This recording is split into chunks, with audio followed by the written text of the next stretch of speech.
নমস্কার, আমার ভুরিভোজ চ্যানেলে সকলকে স্বাগত জানাই। Welcome to my channel Bhurivoj. আমি আজকে বানাবো পেঁয়াজ দিয়ে পাতলা মুসুর ডাল। গরমকালে ভাতের সঙ্গে এরকম ডাল খেতে কিন্তু ভীষণই ভালো লাগে।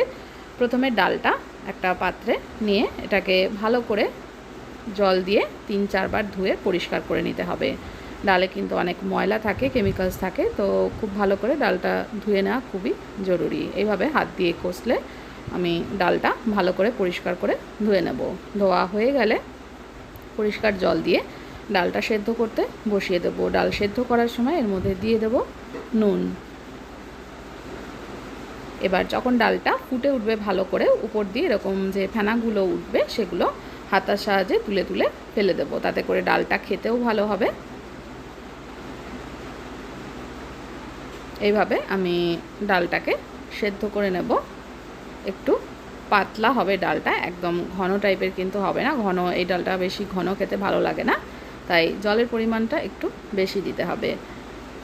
পাশে কড়াই বসিয়ে দিয়েছি, কড়াইতে দিয়ে দিয়েছি সর্ষের তেল। তেলটা গরম করে নেব। তেল গরম হয়ে গেলে এর মধ্যে ফোড়নে আমি দিয়ে দেবো 5 ফোড়ন, শুকনো লঙ্কা আর তেজপাতা। ফোড়নটাকে ভালো করে ভেজে নেব। ভালো করে ভাজা হয়ে গেলে এর মধ্যে দিয়ে দেব পেঁয়াজ কুচোনো।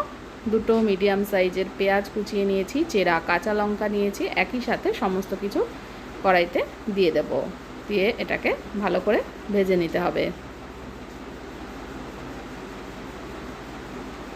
পেঁয়াজ ভাজার সময় এর মধ্যে একটু নুন দিয়ে দিলাম, দিয়ে ভালো করে মিশিয়ে নিয়ে পেঁয়াজটাকে কিন্তু ভালো করে ভেজে নেব।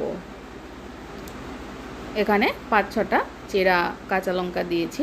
আপনারা চাইলে কাঁচা লঙ্কা কুচিরও ব্যবহার করতে পারেন। আমি এখানে চেরা কাঁচা লঙ্কা ব্যবহার করেছি। এবার এর মধ্যে দিয়ে দিলাম সামান্য পরিমাণে একটু হলুদ গুঁড়ো। হলুদ গুঁড়োটাকে ভালো করে মিশিয়ে নিচ্ছি। খুব বেশি হলুদ গুঁড়ো কিন্তু দেব না।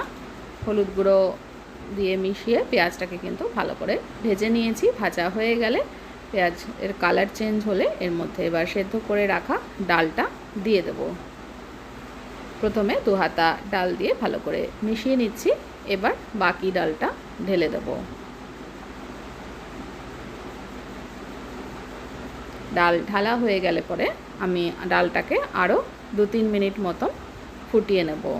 ভালো করে মিশিয়ে নিচ্ছি। ডালের সঙ্গে সমস্ত কিছু ভালো করে মিশিয়ে নেব। এই রান্নাটায় কিন্তু শুধু পেঁয়াজ দিয়ে ডালটা করব, ওর মধ্যে রসুন বা আদা দিলে কিন্তু টেস্টটা পাল্টে যাবে। শুধু পেঁয়াজ দিয়ে ডালটা হবে।